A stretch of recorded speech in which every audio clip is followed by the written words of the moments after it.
የጦርነት ጀግና የትልቅ ጀነራል አሟሟቱ ግን ጦርነት ላይ አልነበረ።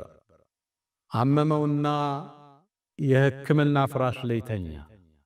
ከዛም ሞት ሊመጣበት እንደሆነ አሳወቀው አላህ።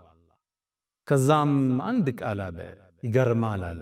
እኔ በአላህ መንገድ እንድሰዋ ደክም ያለው ተፋልም ያለው በርካታ ጦርነትን መርጫለሁ። ከአረብ ውጭ ከሆኑትም ጋር ከሰውነቴ ይላል 4 ስንዝር እንኳን ብትፈልጉ ጦር ይወጋል፣ ሰይፍ የቀደደ ቢሆን እንጂ ቦታ አጣል። ታዲያ አሁን ፍራሽ ላይ ልሞት ነው። እዛም አንድን ቃል አለ፣ ላናመት አዕየኑል ጁበና፣ የፈሪ አይን እንቅልፍ ትጣል።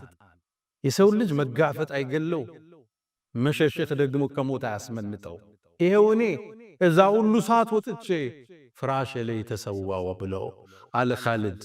ኻሊድም ሩሁ ወደ ጌታው ተመለሰች። የሱ ሞት ሲሰማ ለዓለም ሕዝብ አስደንጋጭ ዜና ነበር። ሩሞቹም ለፐርሻዎቹም አስደንጋጭ ዜና ነበር። እነ ዑመር ብኑ አልኸጣብ እነ ኻሊድ ሻም ኺምስ አካባቢ ነው የሞተው። መዲና ሲሰሙ ዜናውን መሸከም አልቻሉ። ምእመናን በእንባ ተራቸው። ኻሊድን ናፈቁት።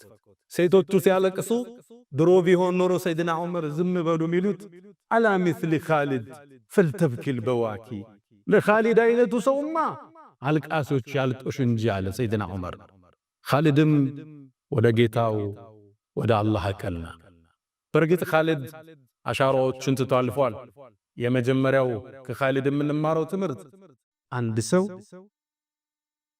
የመጀመሪያ ታሪኩ የመነሻ ህይወት ጉዞ ጥቁር ሊሆን ይችላል። ከተወበተ ከተመለሰ ወደ አላህ ከቀረበ በዚህ ልክ ደረጃው ከፍ እንደሚል ከኻሊድ ታሪክ እንማራለን።